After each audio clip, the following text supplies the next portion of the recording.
तो आज सुबह सुबह मैं अपने घर में बैठ के मस्त मजे से टीवी देख रहा था, तभी इतने में ही मेरा फोन बजना शुरू हो जाता है।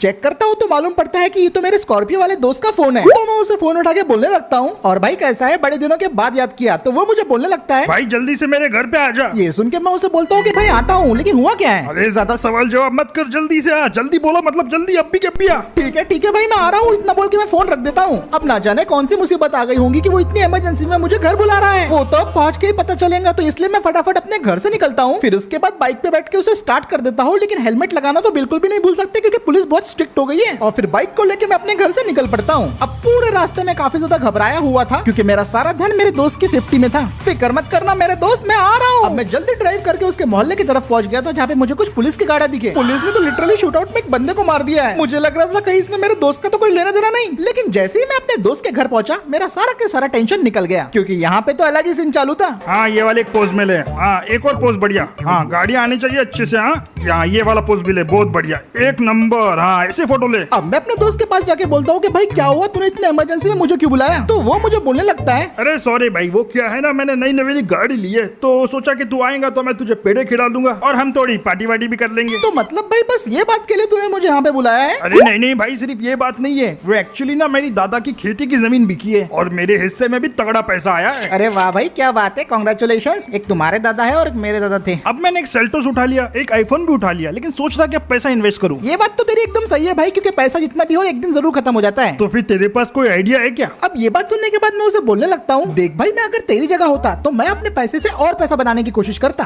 तेरा मतलब नहीं समझा मैं भाई। मतलब ये कि मैं सबसे पहले अपना एक बिजनेस शुरू करता। ओ अच्छा समझा, लेकिन कौन सा बिजनेस शुरू करेंगे हम? बताता हूँ ना भाई, लेकिन अभी उसके लिए तुझे मेरे साथ चलना पड़ेगा। तो ठीक है, चलो चलते हैं। अब मैं और मेरा दोस्त उसकी गाड़ी में बैठ जाते हैं, और फिर कार को स्टार्ट करने के बाद हम दोनों वहाँ से निकल पड़ते हैं। अरे वाह भाई, ये नई सेल्टोस तो काफी बढ़िया चल रही है तेरी। अरे ऑटोमेटिक गाड़ी है, बढ़िया चलनी है। एकदम सही बोल रहा है भाई। अब इन दिनों तो काफी सारे बिजनेस बूम में चल रहे हैं, लेकिन मुझे अपने दोस्त का पैसा एक ऐसे बिजनेस में इन्वेस्ट करवाना था जहाँ पे रिस्क कम हो और प्रॉफिट ज्यादा हो। भाई तू मुझे पानठेला खोलने के बारे में तो नहीं बोलेगा ना? अरे भाई पागल वागल हो गया है क्या, उसमें कौन सा प्रॉफिट है। तो फिर कहीं तू होटल या ढाबे वाबे का बिजनेस तो नहीं बोल रहा मुझे? अब इस सारी बातें सुनने के बाद मैं उसे बोलने लगता हूँ कि भाई तू अभी चुप रहे और भी कुछ भी गैस मत कर, मैं तेरे को सीधा लेके चलता हूँ अभी। अब पूरे आधा घंटा ड्राइव करने के बाद फाइनली हम उस जगह पे पहुंच गए थे जहाँ पे हमारा मेन काम था। अरे भाई थोड़ा आराम से चला ले, पैसा आ गया है इसका मतलब कुछ भी नहीं। बस भाई अब हम पहुंच ही गए। ओ भाई, ये तो कोई शोरूम लगता है। फाइनली हम अपनी मंजिल पे पहुंच गए थे। ओह, अब समझा मैं तेरा मतलब। अब हम दोनों अपनी गाड़ी से निकल के ट्रक शोरूम के बाहर आ गए थे, और फिर मैं अपने दोस्त को बोलने लगता हूँ कि भाई सारे बिजनेस फ्लॉप हो सकते हैं, लेकिन ट्रांसपोर्ट का बिजनेस ऐसा है जिसमें तुझे हमेशा फायदा ही फायदा मिलेगा। तभी उतने में उस ट्रक शोरूम का ओनर हमारे पास आ जाता है और हमें बोलने लगता है, गुड आफ्टरनून सर, क्या मैं आपकी कुछ मदद कर सकता हूँ? तो ये सुन के मैं उसे बोलने लगता हूँ कि हम यहाँ पे ट्रक्स खरीदने के लिए आए हैं। वो हमें अपना ट्रांसपोर्ट बिजनेस ओपन करना है ना, इसलिए। अगर ऐसी बात है तो आप बिल्कुल सही जगह पे आ गए हैं। चलिए मैं आपको ट्रक्स दिखाता हूँ। और इतना बोलने के बाद वो बंदा हमें ट्रक्स दिखाने लग जाता है। ये देखिए सर, हमारा सबसे मोस्ट सेलिंग ट्रक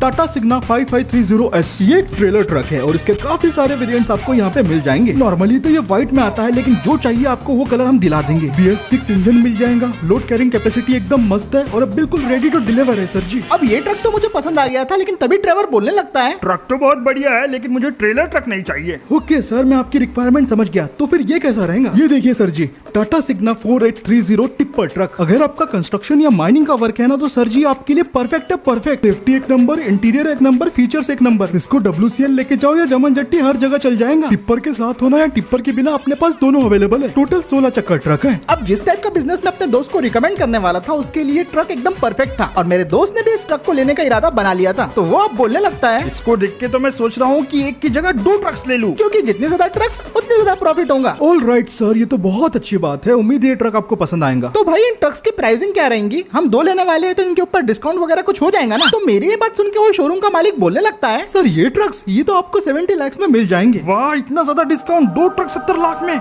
नहीं सर जी, एक ट्रक की प्राइस है 70 लाख रुपीस, मतलब 2 ट्रक हुए 1 करोड़ 40 लाख। अरे बापा, इतना महंगा? भाई अगर महंगा लग रहा है तो चलो एक काम करते हैं, सिर्फ एक ही ट्रक ले लेते हैं हम। भाई तो समझा नहीं, 2 छोड़ में एक ट्रक के लिए 70 लाख दे ही नहीं सकता, ये मेरे बजट के बाहर है। अगर ऐसी बात है तो हमें कोई दूसरा तरीका निकालना पड़ेगा भाई। सर जी अगर आपका बजट का इशू है तो मेरे पास एक और चीज है आपके लिए। ये देखिए सर, टाटा की 16 wheel brand new BS6 cowl all chassis ये सिग्ना के आधे प्राइस में आपको मिल जाएंगी, लेकिन काम ये पूरे करवा के देंगी। और ये चैसी को देख के मैं समझ गया था कि यही वो चीज है जिसकी हमें जरूरत थी। इसको पहली नजर में देख के ऐसा लग रहा था कि सिग्ना की बॉडी, टिप्पर और इंटीरियर निकाल के फेंक दिया गया हो, लेकिन अभी हमारे बजट के हिसाब से सबसे ज्यादा परफेक्ट यही होने वाली थी। अब मुझे तो ये चैसी बहुत पसंद आ गई थी और बाय करने का मैंने प्लान भी बना लिया था, लेकिन तभी ट्रेवर बोलने लगता है, अबे तूने हमको हुतिया समझा क्या? ये कुछ भी ढांचा वाचा बेच रहा है हमको। सर मैं मतलब नहीं समझा आपका, चैसी तो ऐसी मिलेंगी ना। अबे ऐसे आधे ट्रक को कौन बेचता है? देख के तो ऐसा लग रहा है इस ट्रक के किसी ने कपड़े उतार लिए। उसके बाद मैं ट्रेवर को समझाने लगता हूँ कि देख भाई, ये ट्रक लेना अपने लिए सबसे ज्यादा फायदेमंद रहने वाला है, क्योंकि इस ट्रक को हम जैसे चाहे वैसे मॉडिफाई करके बनवा सकते हैं, और सबसे बड़ी बात भाई, इसमें अपना खर्चा भी बचने वाला है। ठीक है भाई, तू गाड़ा घोड़े के बारे में ज्यादा जानता है, इसलिए तेरे भरोसे ये ट्रक ले रहा मैं। ऑल राइट सर, तो क्या आप इन ट्रक्स को लेने वाले हैं? हाँ, हम ये चैसी वाले 2 ट्रक्स लेंगे। ओके सर, मैं आपका पेपर वर्क अरेंज कर देता हूँ। हेलो,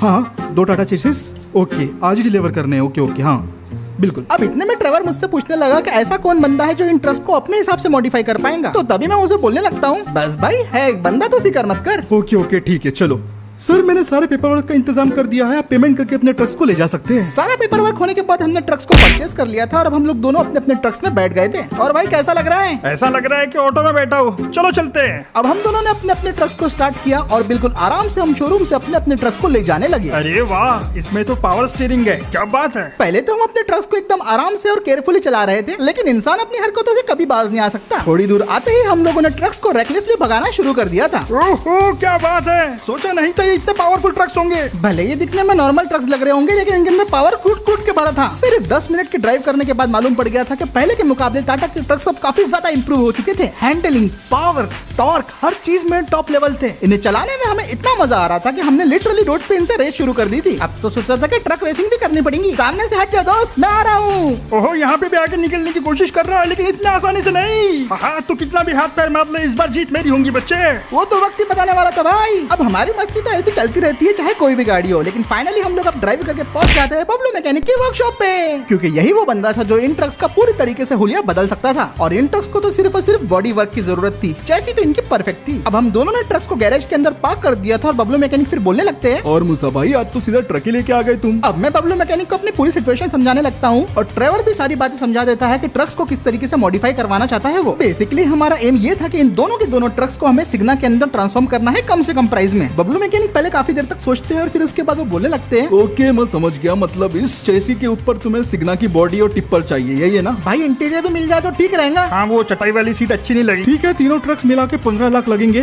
बॉडी, इंटीरियर और टिप्पर का वर्क हो जाएगा इसमें। अब ये प्राइस सुनने के बाद मैं ट्रेवल से पूछने लगता हूँ कि भाई तेरे को ये चल जाएगा ये प्राइस? थोड़ा ज्यादा तो है भाई, लेकिन चलो मेरे बजट के अंदर ये। चलो बबलू भाई, दिया तुमको पैसे, शुरू कर दो तुम काम। ठीक है, तो काम शुरू करते हैं। अब हमारे ट्रक्स के ऊपर जोरों शोरों से काम होना शुरू हो गया था। बबलू भाई ने तो ऑलमोस्ट अपने वर्कशॉप के सारे वर्कर्स को हमारे काम पीछे लगा दिया था। सबसे पहले तो ट्रक की चेसी में एक्स्ट्रा पार्ट्स को लगाया जाता है, एक्सटीरियर का मेजरमेंट लेके नई बॉडी के लिए वेल्डिंग वगैरह की जाती है, लाइट्स और वायरिंग के लिए ट्रक की चेसी के अंदर काफी सारे चेंजेस भी और एक्स्ट्रा वायर्स को ऐड किया जाता है, और साथ ही जो चीजों की जरूरत नहीं थी उन्हें निकाल दिया जाता है। पूरे 3 दिनों तक हमारे ट्रक्स के ऊपर इसी तरीके से काम चलता रहता है और फाइनली पूरे 3 दिन के बाद हमारे ट्रक्स तैयार हो जाते हैं। और जब हमने ट्रक को पहली नजर में देखा तो यकीन करना मुश्किल था कि ये वही ट्रक्स है जो हम यहाँ पे छोड़ के गए थे। तो ये लो मूसा भाई, जैसे तुमने कहा था, दोनों के दोनों ट्रक्स को हमने कन्वर्ट कर दिया है टाटा सिग्ना 4825 टीके में। आज तक बबलू भाई ने जितने भी रिस्टोरेशन वर्क किए हैं उन सब में सबसे ज्यादा भयानक और इम्पॉसिबल वाला वर्क यही था। मतलब इन ट्रक्स को कितनी बार भी देख लो ऐसा लग रहा था कि ये सीधा शोरूम से इधर आए हैं। ट्रेवर का मुंह तो खुला के खुला रह गया था, लेकिन वो अंदर ही अंदर बहुत ही ज्यादा खुश था, क्योंकि इन ट्रक्स के ऊपर फिनिशिंग इतनी ज्यादा अच्छी की गई थी कि एक एक पार्ट बिल्कुल ओरिजिनल लग रहा था। कोई भी ऐसे डुप्लीकेट करने का तो सवाल पैदा नहीं होता।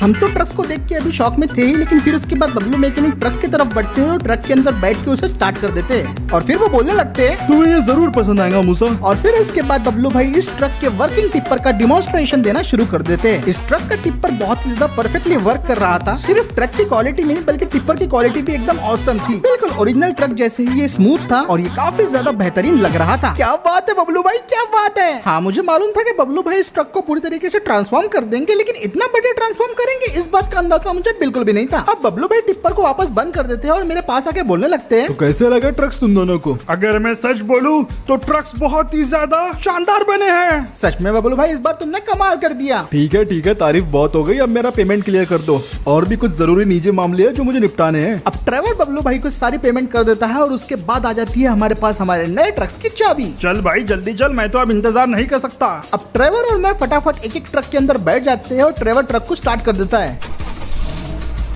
हाँ क्या बात है, इसको कुछ बोलते हैं इंटीरियर। चल रे मूसा चल, आखिरी पहुंचने वाला बस इकट्ठा सड़ा हुआ अंडा होगा। अब हम दोनों अपने अपने ट्रक्स को लेके बबलू मैकेनिक के वर्कशॉप से निकल गए थे, लेकिन अब तो हमें ट्रक चलाने में और भी ज्यादा मजा आ रहा था। अब इन ट्रक्स की सिर्फ हैंडलिंग ही नहीं बल्कि इनका इंटीरियर भी प्रीमियम हो गया था और कोई भी गाड़ी के मुकाबले इन ट्रक्स का रोड प्रेजेंस कम माल था। अब आया ना मजा। इस बार तो नहीं जीत पाएंगे ट्रेवर। हम लोग रेस करने के चक्कर में इतने बिजी हो गए थे कि ट्रैफिक होने के बावजूद भी 100+ की स्पीड में हम ट्रक्स को भगाए जा रहे थे, जिसके चक्कर में क्रैश होते होते रह गए। अरे बाप रे, हट जा। ओए संभल के मूसा।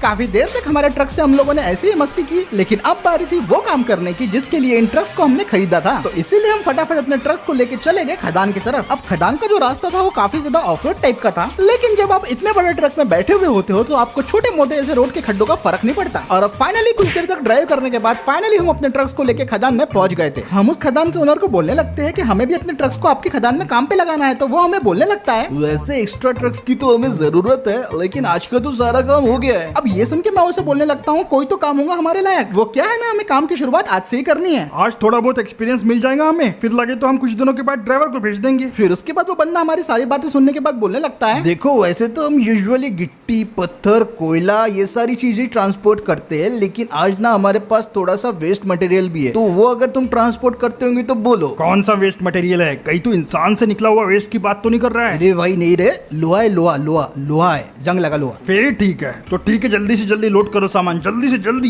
अब थोड़ी देर के बाद हम लोग अपने अपने ट्रक्स के अंदर सारा के सारा सामान लोड कर लेते हैं और अपने अपने ट्रक्स में बैठ जाते हैं। ये सामान हमें पुराने स्टॉकयार्ड में पहुंचाना था, जो कि लगभग यहाँ से 57 किलोमीटर दूर था। ये लो, आने दो आने दो आने दो, चलो चलो जाओ। अब वहाँ के ओनर का अप्रूवल आने के बाद हम लोग अपने अपने ट्रक्स को लेके उस खदान से निकल पड़ते हैं। ये सफर तो अच्छा खासा लंबा होने वाला था और आज गर्मी भी हद से ज्यादा हो गई थी, लेकिन गनीमत है कि हम दोनों के ट्रक्स में बबलू भाई ने एसी लगवा दिया था। साथ ही साथ ट्रक के अंदर इतना ज्यादा लोड रखने के बावजूद भी ट्रक की परफॉर्मेंस पे कुछ खास इम्पैक्ट नहीं पड़ा था। अगर आज इस खदान के ओनर को हमारा काम पसंद आ गया तो उम्मीद है हमारा ट्रांसपोर्ट बिजनेस चल पड़ेगा। अब शहर के पूरे 10 किलोमीटर का रास्ता पार करने के बाद हम लोग जंगल में आ गए थे और थोड़ी ही देर में यहाँ पे कच्चा रास्ता शुरू होने वाला था। रास्ता काफी सुनसान था और दूर दूर तक किसी का नामो निशान नहीं था। ये रास्ता तो अभी इतना डरावना लग रहा था दिन के टाइम, तो सोचो रात के टाइम जो ड्राइविंग करता होगा उसकी तो फटके 4 हो जाती होंगी। और पुराने स्टॉकयार्ड तक पहुँचने का मात्र ये एक ही रास्ता है, क्योंकि चारों तरफ तो सिर्फ नदी और पहाड़ी है। देखते ही देखते हमने और 20 किलोमीटर का जंगल पार कर लिया। अब हम चाहे तो अपने ट्रक्स को और भी ज्यादा स्पीड में भगा सकते थे, लेकिन यहाँ पे अक्सर लैंडस्लाइड होते रहती है और खुदा ना खास्ता कुछ ऐसा हो गया तो ब्रेक मारने का टाइम तो मिलना चाहिए। तो बस इसीलिए हमने अपनी एवरेज स्पीड को काफी ज्यादा कम रखा था। ऊपर से यहाँ के रास्ते और भी ज्यादा खराब होते ही जा रहे थे और फिर ड्राइवर तो ड्राइवर है, वो तो अपने ट्रक को अलग ही तरीके से चलाए जा रहा था। और जब पहाड़ी की चढ़ान शुरू हुई तो उसके बाद मुझे ट्रक को सीधे रखने में काफी ज्यादा स्ट्रगल हो रही थी, लेकिन ड्राइवर तो अलग ही मिजाज में था। इसको बोलते हैं ऑफ रोडिंग। मैं हूँ आइस रोड ट्रकर। अरे हाथ सामने से सबको तोड़ दूंगा। मैं डरता हूँ कि रोडों से, ऐसे रोड तो रोज देखता हूँ मैं रोज। हाँ, ड्राइवर की हरकतें कई बार संकी होती है, लेकिन मानना पड़ेगा वो ट्रक को जिस तरीके से कंट्रोल कर रहा था वो तो मेरे बस की बात नहीं थी। मैं तो बस उसे किसी तरीके से फॉलो किए जा रहा था। ऑलमोस्ट 30-40 की एवरेज स्पीड के साथ और साथ ही साथ इतने ट्रक को लोड लेके हम फाइनली जंगल को क्रॉस कर लेते हैं। लेकिन अब हमें पार करना था 5 किलोमीटर लंबे पहाड़ी के रास्ते को, जो कि मुझे पहले काफी ज्यादा मुश्किल लग रहा था, लेकिन वहाँ पे जाके मुझे मालूम पड़ा कि जंगल के मुकाबले ये तो काफी ज्यादा इजी है। अब यहाँ का रोड उतना कुछ खराब नहीं था, तो फाइनली हम इस रोड को पार कर लेते हैं और हम फाइनली पहुंच गए थे स्टॉकयार्ड में। वहाँ पहुंचते ही हमने एक एक करके अपने सामान को अनलोड करना शुरू कर दिया था। सबसे पहले ड्राइवर ने सारा के सारा सामान अनलोड कर दिया था और अब बारी थी मेरी। फिर मैं भी अपने टिप्पर को अनलोड करना स्टार्ट कर देता हूँ और सारा सामान अच्छे से अनलोड हो जाता है स्टॉकयार्ड में। और बस कुछ इसी तरीके से आज का ये हमारा काम पूरा हो गया था।